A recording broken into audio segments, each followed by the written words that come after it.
Okay, I'm sitting here with Karl, who's also called Big Daddy. That would be me. That would be you. And I'm here. I know you a long time. We're neighbors in a way. Met you in the mountains, but we're neighbors. Mm-hmm.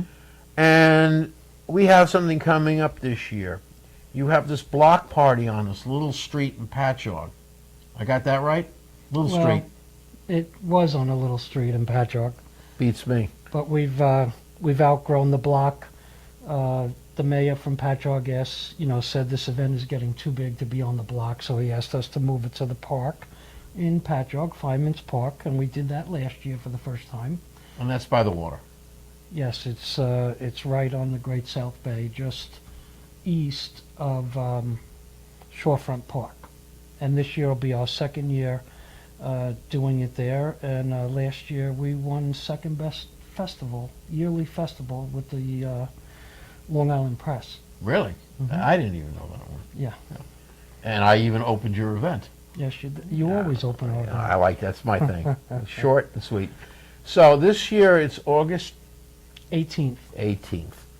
And that's a Sunday? Yes. So we are Sunday, August 18th. And anybody could come up and drive in, not just open to a block, but to anybody. That's right. It's a public event. Community awareness. All right. Now, from what I gather, you've been focusing on having some local vendors and some of the major bands in the area. And this is the cool part, charities. Yes, it evolved into that. At first, the Block Fest didn't include any charities, but then as time went on, I getting involved with a lot of them. So I invited them out, and we get anywhere from a dozen to almost 24 of them to come out and share awareness of their groups. All right, so now you can go here, you can listen to music, and there's a blockhouse and even some food. This year we're going to have everybody's going to bring their own food. So it'll be like more like a picnic thing. Yeah. Okay, so if you come, bring food for yourself. So I just mentioned that. And then the cool part is when you go to the tables, because I've done this, and I hope with the TV show to come in and talk to some of the vendors as well as the charities, you get to find out about the charity and even the people behind it, how they got involved with the charity, how long the charity's been together, and if you're, of course, if you're interested, you can do a donation, which is a tax, whatever. Right. So give me an idea what kind of charities you got. You got help Zenbock raise $10 million? No. We could do that at one point if we need to. I'm only kidding, folks. I'm only kidding. Some of the charities off the top of my head are Contractors for Kids. They're an organization that assists families of children with terminal illnesses. Also, NAMI, that's an organization for people with mental illness. We also have Animal Angel Animal Rescue. They're a local animal rescue group, and also Save a Pet Animal Rescue. We also have the Lupus Alliance, Long Island Blue Society, and Leukemia and Lymphoma Society. There's going to be more. There might have been a couple that I forgot. We also have the Congregational Church in Patchogue, which is a nonprofit organization that'll be in attendance, and we're also going to be doing a food drive for them again. This is our third year doing a food drive. So we ask that everyone, bring some non-perishable foods with you. We're also running a contest. Whoever brings the most, we usually have some restaurant gift cards to give out for second, third place. We've always done well with that, and the Congregational Church in Patchogue is very appreciative of us doing that. We also have the Patchogue Medford robotics team that's going to be there with their robot, but they're also doing an e-waste recycle drive. So if you bring like your old TVs or your old stereos, they really shouldn't be put in the garbage. That's not the proper disposal. They'll have a trailer on the property where we can all put those items. There's also a contest for who brings the most of those. And I'm sure there's going to be more to talk about as time goes on. Well, here's the amazing thing, Karl. you do this all. And this is not the only charity event you do. You do a lot of pet. I do. I get involved in a lot. We have a group that's called Act One's Brothers and Sisters, and we're a touring group that assists ones of those who are less fortunate than we are. We have, we have a fundraising team. It's really not just me anymore. There's about 24 of us that work on these projects. There's no way I could do by myself, and very appreciative of all the volunteers that do help.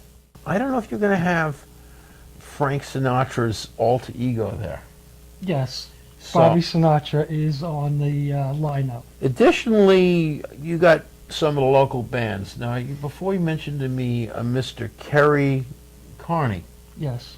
He's doing a solo or a band or acoustic or... He's going to bring the band like he did last year. Okay, He's our headline. the headline. And then your band's going to be there. Yeah, Big Daddy and the Bulldogs will be playing. We can't pass up that opportunity. Yeah, no, you can't. You can't at all. And we'll give me an idea who else is going to be in bands. See, the thing here is it's an outdoor event. It's a summer event. You go to one of these, you're going to want to go every year. It's kind of a lifestyle thing when you go to an event like this. Yeah. Marks the summer.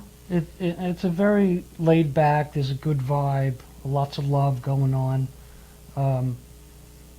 There was about 450 people there last year. This year we're expecting more. As far as the bands go, I'm happy to mention that the Stanton Anderson Band is on the lineup. Oh, boy. Also, Sweet Susie and Sugar Fix. Shades of Purple, they're a Deep Purple tribute band. Revel 9, and bunch of others that are in the acoustic tent. Zenbock is going to be opening around 11:30. Hopefully. Yeah, we'll be opening. Yeah. We'll be opening. So you've got bands and charities and people, and you have a master MC. Yes, we do. Who's that? Mr. October, Michael Davis. He does an excellent job. He does. He's probably done it for about 5 years now, and he's just incredible. He has his wireless microphone.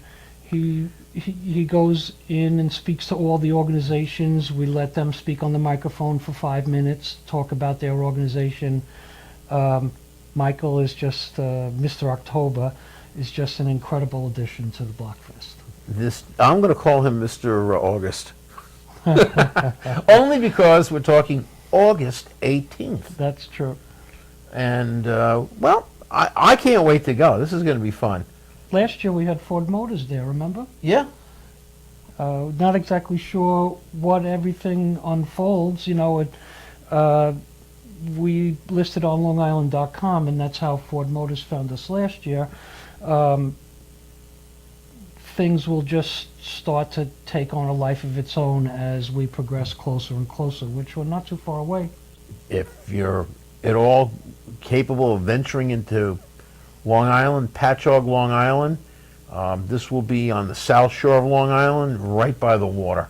And when I say by the water, I am talking the water's edge. Yes. In fact, there's a festival that happens before it called the Great South Bay. So this is sort of behind the stage, in a way. Because there's a street, it's a street east of it. I'd like to also mention that and you might not know this, we're having a special stage built for this event. No, I thought we were looking for a stage. Yeah, we found one. They're